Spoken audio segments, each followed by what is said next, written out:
Hello friends, स्वागत है आपके अपने YouTube channel online GK GS classes के एक और नए वीडियो में। दवाई खाकर आप लोगों को पढ़ा रहे हैं क्योंकि आप लोगों का एग्ज़ाम जो है नज़दीक है, तो हम नहीं चाहते हैं कि आपके एग्ज़ाम में मेरे तबीयत ख़राब होने से कोई प्रॉब्लम हो। तो चलिए, आज का वीडियोज़ जो है आप सभी के लिए बहुत ज़्यादा महत्वपूर्ण हो जाता है क्योंकि ये वीडियोज़ जो है हिंदी संक्षेपण से है जो 4 नंबर के पूछे ही पूछे जाते हैं, चाहे ये वो आप आर्ट्स के स्टूडेंट हों या साइंस के हों या कॉमर्स के हों या आप 10th के एग्ज़ाम देने वाले हों।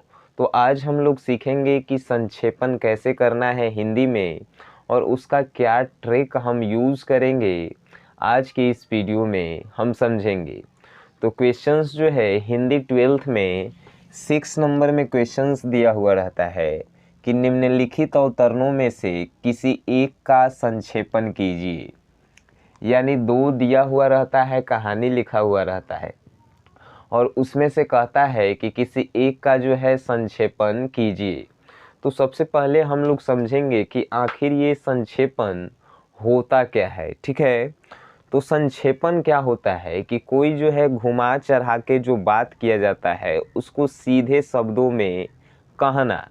यानी मान के चलिए कि हम बोल रहे हैं आपसे कि हम सुबह उठें, सुबह उठने के बाद बाथरूम गए, उसके बाद ब्रश किए, उसके बाद मुंह धोएं, उसके बाद जो है खाना खाएं, उसके बाद जो है आप लोगों का क्लास ले रहे हैं। तो हम इसको एक लाइन में भी तो कह सकते हैं कि सुबह थोड़ा काम हो गया था जिसके कारण आज लेट क्लास ले पा रहे हैं।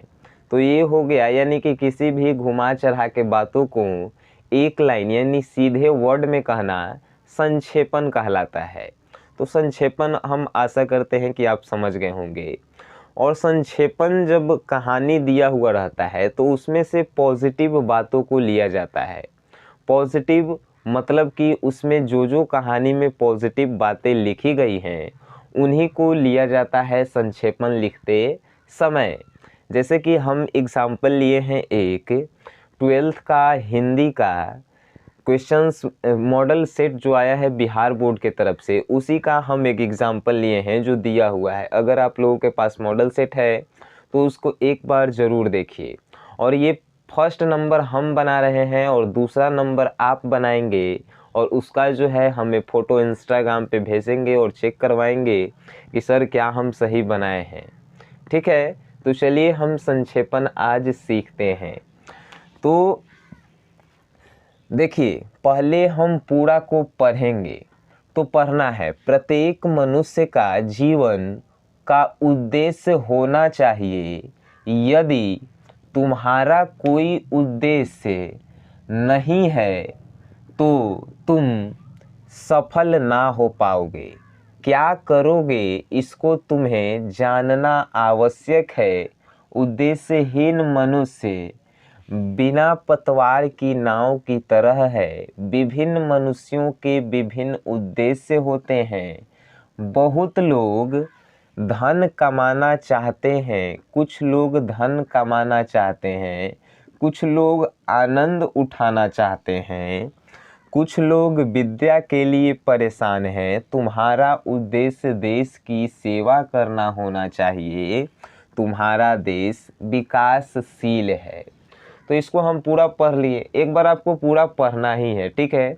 अब इसमें से हम पॉजिटिव बातों को चुनेंगे, ठीक है, पॉजिटिव बातें, और वो एक सेंटेंस के साथ मैच करना चाहिए। जैसे कि आइए समझते हैं, प्रत्येक मनुष्य का जीवन का उद्देश्य होना चाहिए। इस सेंटेंस को हमने ले लिया, यानी कि इस वाक्य को हमने लिया कि प्रत्येक मनुष्य का जीवन का उद्देश्य होना चाहिए। सबसे पहले सेंटेंस को ले लीजिए, प्रत्येक मनुष्य का जीवन का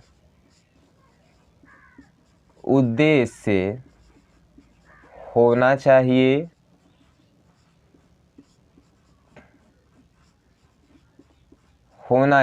ठीक है।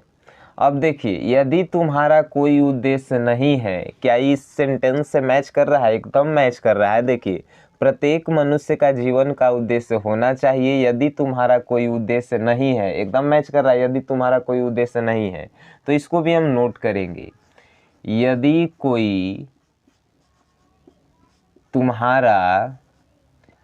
तुम्हारा कोई उद्देश्य नहीं है, यदि तुम्हारा कोई उद्देश्य नहीं है तो तुम सफल ना हो पाओगे। ये भी मैच कर रहा है। देखिए, प्रत्येक मनुष्य का जीवन का उद्देश्य होना चाहिए। यदि तुम्हारा कोई उद्देश्य नहीं है तो तुम सफल नहीं हो पाओगे। ये सब पॉजिटिव सेंटेंसेस हैं, यानी कि वाक्य हैं जो इस कहानी में हम लोगों को पॉजिटिव बता रहे हैं कि अगर आपके जीवन का कोई उद्देश्य नहीं है तो तुम्हारा कोई उद्देश्य, तुम सफल नहीं हो पाओगे। ठीक है, तो यहाँ फिर लिखेंगे तुम सफल ना हो पाओगे, तो तुम सफल ना हो पाओगे, सफल ना हो पाओगे। ठीक है, अब नेक्स्ट सेंटेंस को लेते हैं, जैसे कि क्या करोगे इसको तुम्हें जानना आवश्यक है। कहीं मैच कर रहा है यार।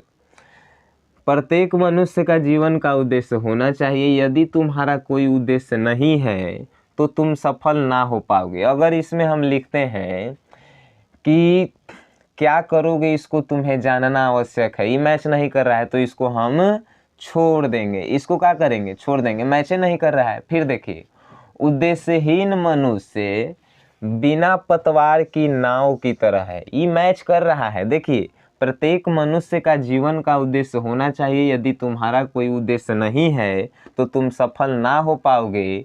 उद्देश्यहीन मनुष्य बिना पतवार की नाव की तरह है। उद्देश्यहीन मनुष्य बिना पतवार के नाव की तरह है, बिना पतवार की नाव की तरह है, नाव की तरह है। हो गया। अब फिर नेक्स्ट देखिए, अब इन पतवार की तरह विभिन्न मनुष्यों के विभिन्न उद्देश्य होते हैं। यही मैच कर रहा है। उद्देश्यहीन मनुष्य बिना पतवार की नाव की तरह होता है और विभिन्न मनुष्यों के विभिन्न उद्देश्य होते हैं। विभिन्न मनुष्यों के विभिन्न उद्देश्य होते हैं। विभिन्न मनुष्यों के विभिन्न उद्देश्य होते हैं। विभिन्न उद्देश्य होते हैं। ठीक है, अब उद्देश्य होते हैं। बहुत लोग धन कमाना चाहते हैं, ये उद्देश्य से रिलेटेड कर रहा है, नहीं तो इसको छोड़ देंगे। कुछ लोग धन कमाना चाहते हैं, यहो नहीं रिलेट कर रहा है, इसको भी छोड़ देंगे। कुछ लोग आनंद उठाना चाहते हैं, यहो नहीं रिलेट कर रहा है, यहो छोड़ देंगे। कुछ लोग विद्या के लिए परेशान हैं, यहो रिलेट कर रहा है, नहीं। तो घुमा चढ़ा के बात लिखल गई है जिसको हमको सीधा करना है कि नहीं, वही संक्षेपण कहलाता है। तो कुछ लोग विद्या के लिए परेशान है, यहो नहीं। तुम्हारा उद्देश्य देश की सेवा करना होना चाहिए, ये रिलेट कर रहा है, इसमें उद्देश्य आ गया है। तो फिर यहाँ से लिख देंगे तुम्हारा उद्देश्य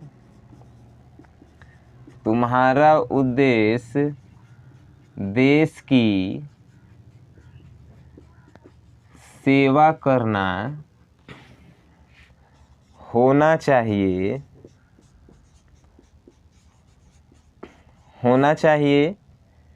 तुम्हारा देश विकासशील है। ये भी रिलेट कर रहा है, तुम्हारा देश विकासशील है, विकासशील है। अब इसको एक बार पढ़िए और इसको एक बार पढ़िए। ये दोनों लिखा गया है एक ही बात, लेकिन इसमें कुछ बढ़ा चढ़ा के लिखा गया है, इसमें हम सीधा लिखे हैं। जैसे कि इसमें लिखा गया है प्रत्येक मनुष्य का जीवन का उद्देश्य होना चाहिए। यदि तुम्हारा कोई उद्देश्य नहीं है तो तुम सफल ना हो पाओगे। क्या करोगे इसको तुम्हें जानना आवश्यक है। उद्देश्यहीन मनुष्य बिना पतवार की नाव की तरह है। विभिन्न मनुष्यों के विभिन्न उद्देश्य होते हैं। बहुत लोग धन कमाना चाहते हैं, कुछ लोग धन कमाना चाहते हैं, कुछ लोग आनंद उठाना चाहते हैं, कुछ लोग विद्या के लिए परेशान हैं। तुम्हारा उद्देश्य देश की सेवा करना होना चाहिए। तुम्हारा देश विकासशील है। तो अब इसी बात को हम आंसर लिखेंगे और आंसर में संक्षेपण लिख के डैश देंगे और लिखना स्टार्ट करेंगे। देखिए इसी बात को हम लिखे हैं, लेकिन सीधे शब्दों में लिखे हैं कि प्रत्येक मनुष्य का जीवन का उद्देश्य होना चाहिए। यदि तुम्हारा कोई उद्देश्य नहीं है तो तुम सफल ना हो पाओगे। उद्देश्यहीन मनुष्य बिना पतवार की नाव की तरह है। विभिन्न मनुष्यों के विभिन्न उद्देश्य होते हैं। तुम्हारा उद्देश्य देश की सेवा करना है। तुम्हारा उद्देश्य देश की सेवा करना होना चाहिए। ठीक है, तुम्हारा देश विकासशील है। तो उसी बात को हम लिखे हैं, बट सीधे शब्दों में लिखे हैं और पॉजिटिव बातों को लिखे हैं। ठीक है, तो ऐसे ही जो है संक्षेपण करना होता है। तो हम अब आशा करते हैं कि आपके संक्षेपण से रिलेटेड सभी डाउट्स क्लियर हो गए होंगे और हम जो है लगातार आप लोगों के लिए वीडियोस प्रोवाइड करेंगे। बट जो है अभी तबीयत थोड़ा ख़राब चल रहा है। आप लोगों के लिए जल्द ही जो है रेगुलर 2 से 3 वीडियो अपलोड करेंगे, क्योंकि हम लोगों के पास समय कम है और कम समय में ज़्यादा पढ़ना है। तो आई होप आपको ये वीडियो अच्छा लगा, तो शेयर कीजिए और उन सभी के पास पहुंचाइए जिनको संक्षेपण में डाउट्स हैं। तो चलिए, आज की इस वीडियो को देखने के लिए मेरे तरफ से आप सभी को धन्यवाद।